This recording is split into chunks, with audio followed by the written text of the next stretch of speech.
আসসালামু আলাইকুম প্রিয় দর্শক, আমরা মঞ্চের আলোচনায় আজ আমাদের সঙ্গে রয়েছেন যে যেখান থেকে দেখছেন অনেক অনেক প্রীতি ও শুভেচ্ছা। আপনারা জানেন বাংলাদেশে একটি নির্বাচন হতে যাচ্ছে 12 ফেব্রুয়ারি 2026 সাল। এই 26 সালের নির্বাচনটি সুষ্ঠু, গ্রহণযোগ্য এবং আন্তর্জাতিক মানের একটি নির্বাচন করাই কিন্তু বাংলাদেশে 2024 সালের গণ আন্দোলনের মূল লক্ষ্য ছিল। সেই মূল লক্ষ্যের উপরে ভিত্তি করেই এই নোবেল পাওয়া বা নোবেল কিনা ডক্টর ইউনূসকে বাংলাদেশের ক্ষমতার মসনদে বসানো হয়েছিল। তো তিনি 2 মাসে, 4 মাসে, 6 মাসে তিনি পারবেন না। তিনি বললেন তিনি 1.5 থেকে 2 বছর সময়ের ভেতরে একটি সুষ্ঠু, গ্রহণযোগ্য এবং আন্তর্জাতিক মানের নির্বাচন উপহার দেবেন। সেই নির্বাচনটি বাংলাদেশে বিগত প্রধানমন্ত্রী শেখ হাসিনা যখন ছিলেন তখন যেরকম নির্বাচন হয়েছে তার চেয়ে অনেক বেশি গ্রহণযোগ্য, অনেক বেশি অংশগ্রহণমূলক, অনেক বেশি আন্তর্জাতিকভাবে স্বীকৃত নির্বাচন হবে। সেই অর্থে, সেই লক্ষ্যে তিনি বহু সংস্কার করলেন, নির্বাচন কমিশনার বদলালেন, ভোটের পদ্ধতি বদলালেন, বিদেশি ভোটকে চালু করলেন, অনলাইনে ভোট দেওয়ার ব্যবস্থা চালু করলেন, নানান কিছু করলেন। কিন্তু এত কিছু করার পরে যে নির্বাচনটি অনুষ্ঠিত হতে যাচ্ছে সেই নির্বাচনটি বাংলাদেশ নয়, শুধু পৃথিবীর সমগ্র সভ্য দুনিয়ার অসভ্যতম, বর্বরতম নির্বাচন হিসেবে ইতিহাসে খ্যাত হবে। কেন খ্যাত হবে দেখেন, আপনারা বলতে পারেন শেখ হাসিনা যখন প্রধানমন্ত্রী ছিলেন, তার যখন ক্ষমতা ছিল তখনও তো তিনি নির্বাচন করেছেন। বিএনপি এবং তার জামাতে ইসলামী সহ তার সমমনা অনেক দলে নির্বাচনে অংশগ্রহণ করেনি, সেটি সত্যি, সেটি মেনে নিয়েই বলছি। সে নির্বাচনগুলো ভালো নির্বাচন ছিল সেটা বলবো না, কিন্তু সেই নির্বাচনে যারা অংশগ্রহণ করেনি তাদের কি নির্বাচনে অংশগ্রহণ করার সুযোগ ছিল কিনা? এক কথায় ছিল, বিএনপিকে 2014 সালের নির্বাচনে প্রধানমন্ত্রী শেখ হাসিনা বলেছিলেন যে নির্বাচনকালীন একটি সরকার, মানে সংসদে যেসব সদস্যরা রয়েছে তাদের মাধ্যমে এটি সরকার গঠন করা হবে। সেই সরকার বিএনপি চাইলে স্বরাষ্ট্র মন্ত্রণালয়টাও তাকে দিয়ে দেওয়া হবে। কিন্তু বিএনপি তারপরও প্রধানমন্ত্রী শেখ হাসিনার অধীনে নির্বাচন করবে না, অর্থাৎ ঘোর ধরেছিলেন। কিসের ঘোর? যে আমরা প্রধানমন্ত্রী শেখ হাসিনার বিরুদ্ধে অবস্থান নিয়েছি, নির্বাচনটি করব না। তারা নির্বাচনটি করেননি। তারা না করার কারণে তাদের যে অনুসারী জামাতে ইসলামী, সেই জামাতে ইসলামীও করেনি। তার মানেটা কি দাঁড়ালো? সেখানে 530টি স্কুল জ্বালিয়ে দিলেন, অসংখ্য মানুষকে হত্যা করলেন এবং অগ্নিসন্ত্রাসে সারা বাংলাদেশকে অতিষ্ঠ করে তুলেছিলেন। তখন অটো পাস প্রধানমন্ত্রী শেখ হাসিনার প্রার্থীরাই নির্বাচিত হয়ে বাংলাদেশে সরকার গঠন করলেন। সেই নির্বাচনটি একমুখী নির্বাচন ছিল, বিকজ অন্য দুটি দল নির্বাচনে অংশগ্রহণ করেনি। মনে রাখেন কথাটা এখানে, যে তাদের কিন্তু নির্বাচনে অংশগ্রহণ করার ক্ষেত্রে কোনো রকমের বাধা ছিল না, অর্থাৎ তাদেরকে কেউ ব্যান করে দেয়নি। ধরেন দুটি দল ফুটবল খেলবে, একটি দল যদি না আসে, নিয়ম মোতাবেক অন্য দলকে আপনি 3 নাম্বার দিয়ে দিবেন, 3টা পয়েন্ট দিয়ে দিবেন। এটা কিন্তু আন্তর্জাতিকভাবে পৃথিবীতে গ্রহণযোগ্য। কিন্তু অন্যদিকে একটি দলকে আপনি মাঠের যে পিলার আছে, পিলারের সাথে বেঁধে রাখলেন, আরেকটি দলকে বললেন তুমি গোল দিয়ে আসো। এটা পৃথিবী দেখেনি, পৃথিবীতে কখনো হয়নি, অতীতে হয়নি, ভবিষ্যতে হবে সেটা আমরা বিশ্বাস করি না। কিন্তু বাংলাদেশে এবারে নির্বাচনে যেটা হচ্ছে, এটা হচ্ছে এক দলকে বেঁধে রেখে আর বাকি দলগুলোকে ছেড়ে দেওয়া। এখন কোন দলটাকে বেঁধে রাখলেন? যে দলটি বাংলাদেশ স্বাধীন করেছে, যে দলটির নেতৃত্বে বাংলাদেশের স্বাধীনতা এসছে, যে দলটি বাংলাদেশের বিগত 53 বছরের যদি রাজনৈতিক ইতিহাসকে একটু ঘেঁটে দেখেন, তাহলে দেখবেন বাংলাদেশকে বদলানোর মতো যে বড় বড় যত ঘটনা ঘটছে এই দলের হাত দিয়ে হয়েছে। সাম্প্রতিক আপনারা জানেন অক্সিডেন্টাল কানাডিয়ান কোম্পানির বিরুদ্ধে শেখ হাসিনার সরকার যে মামলাটি করেছিল, সেই মামলাটিতে বাংলাদেশ সরকার $42 মিলিয়ন ক্ষতিপূরণ পেয়েছে। এটি শেখ হাসিনার বদলতে। আমরা মিয়ানমারের বিরুদ্ধে 1,31,000 সমুদ্র সীমা, বর্গ কিলোমিটার সমুদ্র সীমা আমরা জয়লাভ করেছি কার অধীনে? প্রধানমন্ত্রী শেখ হাসিনার অধীনে। ভারতের কাছ থেকে 4500 কিলোমিটার সমুদ্র সীমা আমরা অর্জন করেছি শেখ হাসিনার আমলে। বাংলাদেশের যে খাদ্য স্বয়ংসম্পূর্ণতার জন্য যে পানি দরকার, সেই পানির জন্য হাহাকার ছিল, সেই পানি গঙ্গার পানি চুক্তির মাধ্যমে নিয়ে এসেছেন প্রধানমন্ত্রী শেখ হাসিনা। প্রধানমন্ত্রী শেখ হাসিনার যুগেই বাংলাদেশ বিশ্বকাপে পদার্পণ করে, আবার প্রধানমন্ত্রী শেখ হাসিনার যুগেই বাংলাদেশ বিশ্বের টেস্ট স্ট্যাটাস জয়লাভ করে। প্রধানমন্ত্রী শেখ হাসিনাই বাংলাদেশে পার্বত্য শান্তি চুক্তি করে পার্বত্য চট্টগ্রামকে দেশি এবং বিদেশি মানুষের জন্য উন্মুক্ত করে দিয়েছে। তাহলে আপনারা দেখেন, এই প্রধানমন্ত্রী শেখ হাসিনার যুগেই চট্টগ্রামের সাথে কক্সবাজারের ট্রেন লিঙ্কটা ওপেন হয়েছে। প্রধানমন্ত্রী শেখ হাসিনাই অচল ঢাকা শহরকে একটি মেট্রো রেলের মাধ্যমে মানুষের জন্য সহজ করে দিয়েছে। তিনি বাংলাদেশে এই পদ্মা সেতু করে এপার এবং ওপারের সংযোগ স্থাপন করে বাংলাদেশের যে ওই অঞ্চলের যে ভ্যালু, 21টি জেলার ভ্যালু, সেই ভ্যালুটাকে 40 গুণ বাড়িয়ে দিয়েছে। বাংলাদেশের যে সীমান্ত চুক্তি, সেটি ইন্দিরা মুজিবের মধ্যে হয়েছিল 74 সালে। প্রধানমন্ত্রী শেখ হাসিনা সেটিকে বাস্তবায়ন করে ছেড়েছেন। তাহলে আপনারা যদি দেখেন, এইভাবে আরও বলতে পারি, বাংলাদেশের খাদ্য স্বয়ংসম্পূর্ণতা অর্জন, প্রত্যেকটি শিশুর স্কুলে যাওয়া, মুক্তিযোদ্ধাদের জন্য ভাতা চালু করা, নানান রকমের বিধবা ভাতা, তারপরে দুস্থ ভাতা, অসুস্থ ভাতা, এরকম নানান ভাতা চালু করা, অর্থাৎ একটা সেফটি নেটের মধ্যে বাংলাদেশকে নিয়ে আসা। সেই দল শেখ হাসিনা যখন 16-17 বছর টানা শাসন করেছেন, ভুল ত্রুটি অনেক ছিল, গণতন্ত্রের অনেক ডিফেক্ট ছিল, সেটা কিন্তু অস্বীকার করব না, করা যাবেও না। কিন্তু এই ডক্টর ইউনূসের সময় যেভাবে এসে একটি দলকে সিস্টেমেটিক্যালি ব্যান্ড করে, আপনারা বলছেন কার্যক্রম নিষিদ্ধ, কিন্তু কার্যক্রম নিষিদ্ধ আর ব্যান্ড করে কোনো পার্টিকে ক্ষমতায়, মানে রাষ্ট্রের নির্বাচনে অংশগ্রহণ করতে না দেওয়ার পার্থক্যটা খুব একটা নেই। তার মানে নির্বাচনে আওয়ামী লীগ অংশগ্রহণ করতে পারছে না, এবং বর্তমান সময় যারা নির্বাচিত হচ্ছে, হবে, যারা নির্বাচন করছে, তারা হলো বিএনপি এবং জামাতে ইসলামী, যারা বাংলাদেশে 1991 সালে গণতান্ত্রিক অভিযাত্রা যখন দ্বিতীয়বারের মতো আমাদের শুরু হয়, তখন থেকে আজকে পর্যন্ত সবসময় একসাথেই কিন্তু এন্টি আওয়ামী লীগ, এন্টি ভারত এবং সাম্প্রদায়িক শক্তি হিসেবে বাংলাদেশে বিরাজমান ছিল। এই ডক্টর ইউনূস সেই সাম্প্রদায়িক শক্তিকে, সেই এন্টি আওয়ামী লীগ সেন্টিমেন্টকে, সেই এন্টি ভারত সেন্টিমেন্টকে, মুক্তিযুদ্ধের বিরোধী শক্তিকে এবং পাকিস্তানের প্রেতাত্মা, পাকিস্তানের দোসর এবং পাকিস্তানের পাশায় সুমো দেওয়া দলগুলোকে একসাথ করে নির্বাচনটি করছে। তাহলে এখন দেখেন, আমি যে কথাটি বলতে চেয়েছিলাম যে আওয়ামী লীগের সময়ে অনেক পার্টি নির্বাচনে অংশগ্রহণ করেনি তাদের স্বেচ্ছায়, কিন্তু আওয়ামী লীগ কাউকে নির্বাচনে যেতে বাধা দেয়নি। 1972 সালের সংবিধানের পর ধর্মভিত্তিক দলগুলো বিলোপ হয়, কারণ বাংলাদেশের মুক্তিযুদ্ধের মূল চেতনাই ছিল অসাম্প্রদায়িক চেতনা। ধর্ম যার যার, রাষ্ট্র সবার।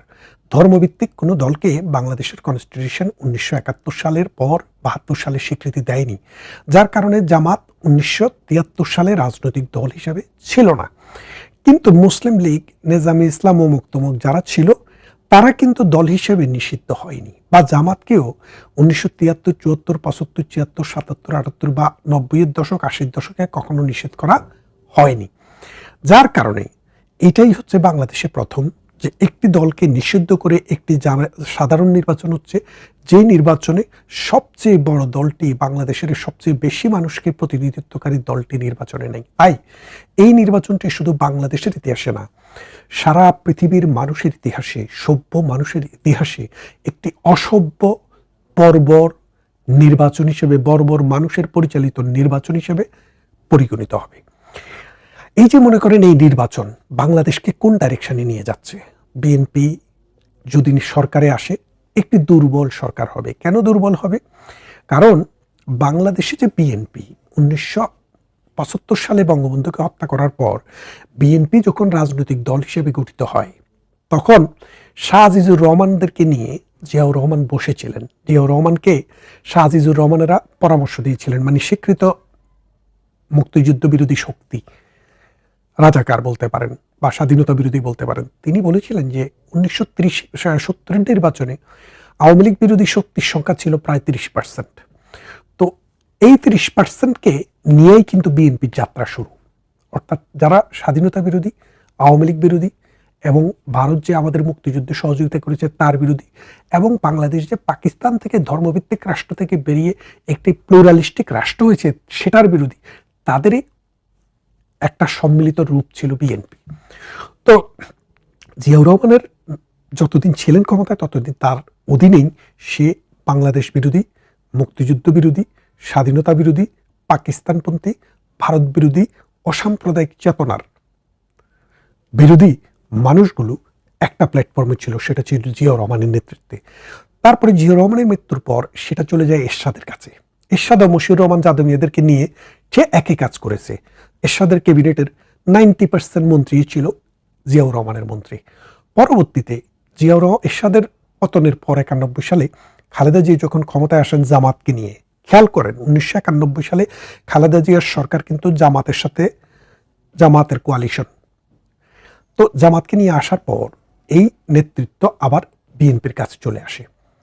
এই 24-এর আন্দোলনের পর বিএনপির থেকে জামাত মনে করলো খালেদা জিয়া মারা গেল, খালেদা জিয়া অসুস্থ ছিল, এখন জামাতে নিজেদেরকে এন্টি আওয়ামী লীগ, পাকিস্তানপন্থী, বাংলাদেশ বিরোধী, মুক্তিযুদ্ধ বিরোধী, অসাম্প্রদায়িক চেতনা বিরোধী, ভারত বিরোধী যে শক্তি, এই শক্তির নেতৃত্ব তারা দিচ্ছে। তাই বিএনপির নেতৃত্ব এবং জামাতের নেতৃত্ব একই দিকে তাদের মুখ। সুতরাং যেহেতু একই দিকে, পশ্চিমের দিকে, পশ্চিম বলতে ওই পশ্চিম পাকিস্তানের দিকে মুখ, সেই দলটি যখন ক্ষমতায় আসবে তাহলে বিএনপির লোকদের যে একটা বড় অংশ জামাতে থাকবে। তাই এই দলটি হবে খুবই দুর্বল সরকার। জামাতের মত এবং কথার বিরুদ্ধে যাওয়ারদের কোনো শক্তি থাকবে না।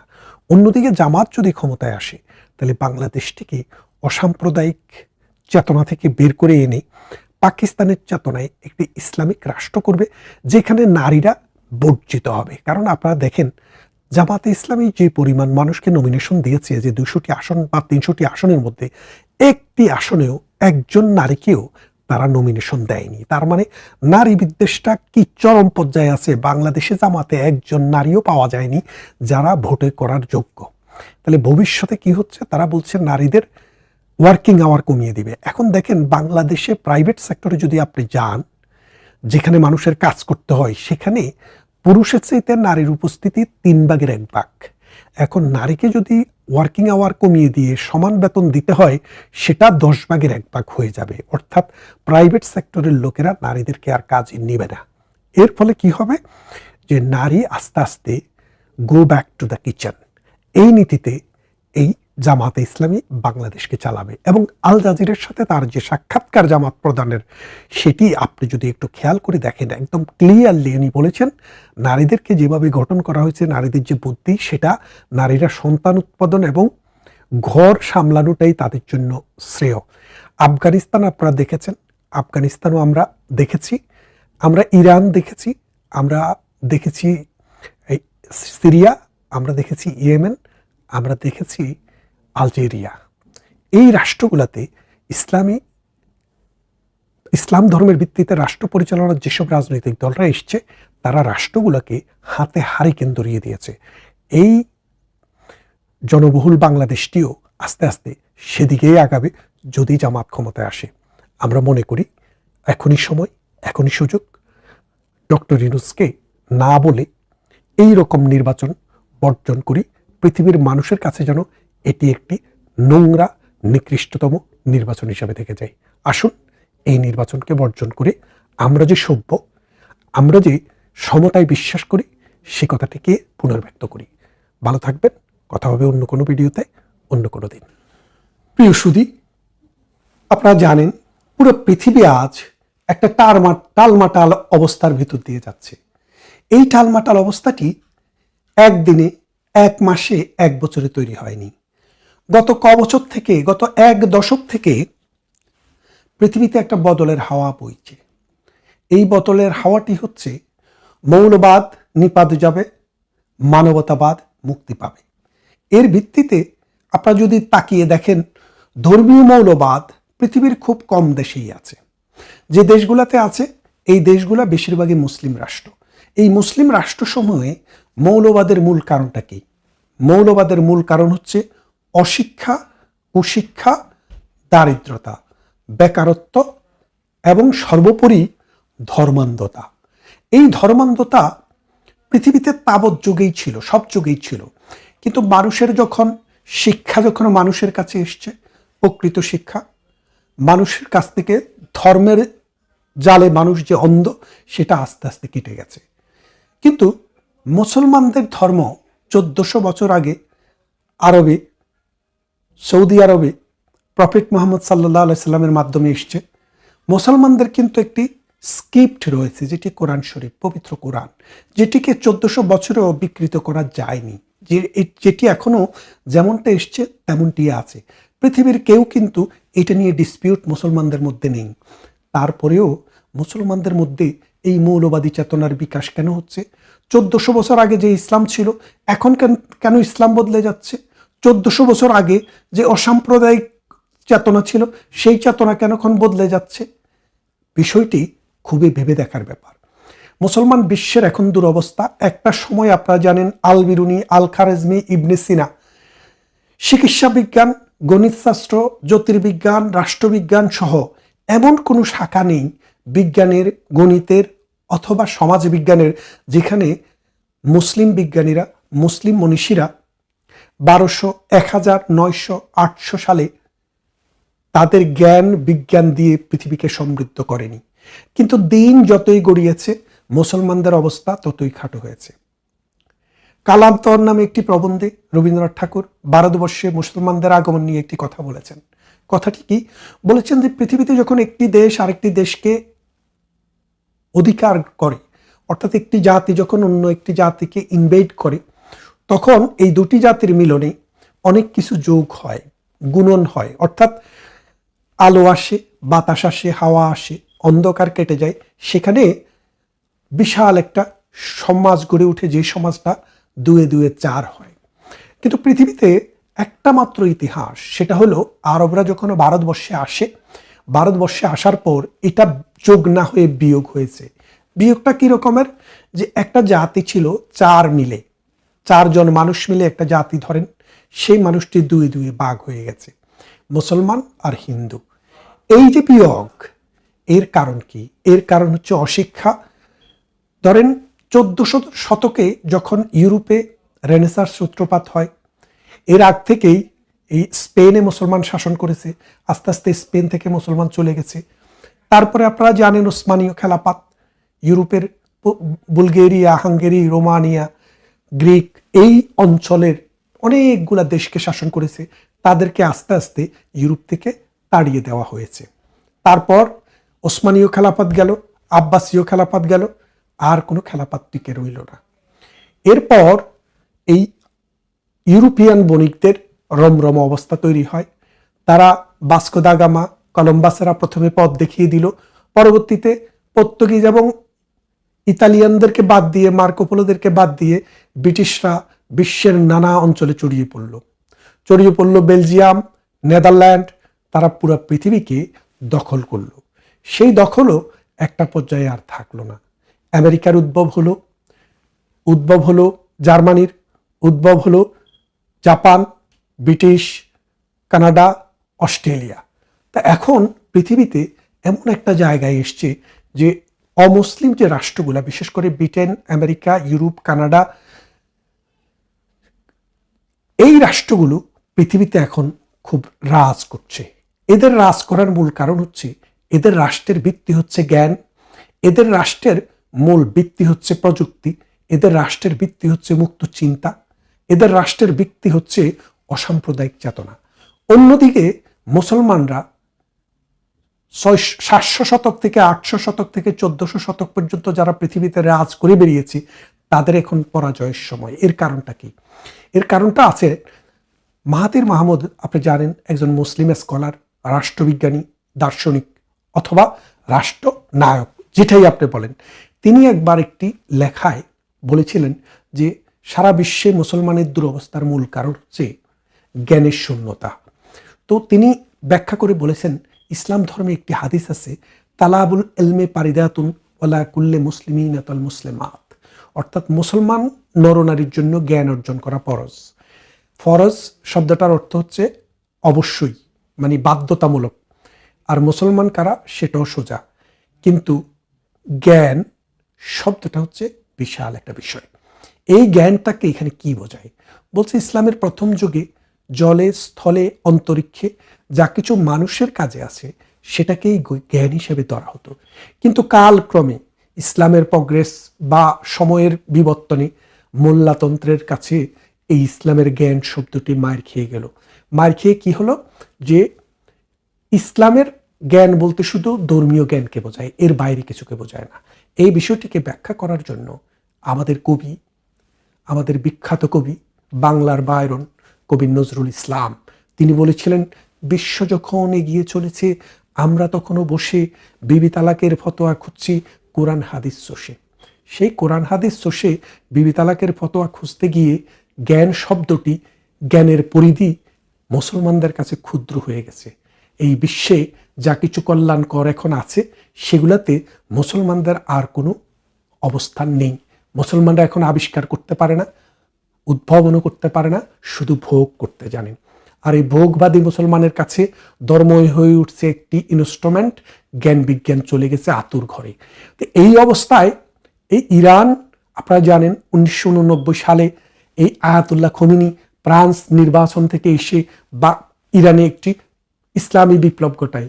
সেই ইসলামী বিপ্লবের পর আপনারা জানেন সৌদি আরবের পরে পৃথিবীর সবচেয়ে বেশি তেল, মধ্যপ্রাচ্যে যে সবচেয়ে বেশি তেলের ঘাঁটি সেটি হচ্ছে ইরান। জনসংখ্যা প্রায় 10 কোটি, বিশাল দেশ, 10 লক্ষেরও অধিক বর্গ মাইলের দেশ, বর্গ কিলোমিটারের দেশ। সেই দেশটি পারস্য, আপনারা জানেন পারস্যের সভ্যতা যদি আপনারা খুঁজতে যান, কমের দিকে 6000 বছর, খ্রিস্ট জন্মের 4000 বছর পূর্বে আর খ্রিস্ট জন্মের পরে 2000, এই 6000 বছরের ইতিহাস, জল ইতিহাস, সূর্যবীর্যের ইতিহাস, জ্ঞান বিজ্ঞানের ইতিহাস, কবিতার ইতিহাস। সেই পারস্য এখন মুখ থুবড়ে পড়েছে।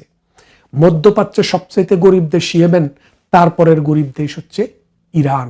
অথচ ইরান থাকার কথা ছিল সৌদি আরব থেকেও ধনী, যাদের তেলের অভাব নাই, জনবলের অভাব নাই, সভ্যতার অভাব নাই, সংস্কৃতির অভাব নাই। তারা শুধু মরে গেছে এই ইসলামের ঠুনকো ব্যাখ্যার কারণে, ইসলামকে বোতলবন্দি করার কারণে। সব জায়গায় ইসলামকে প্রচার করতে করতে এমন একটা জিনিস দাঁড়িয়েছে, তারা এখন ইসলাম উৎপাদন করতে গিয়ে দেশকে কবর দিয়ে ফেলছে।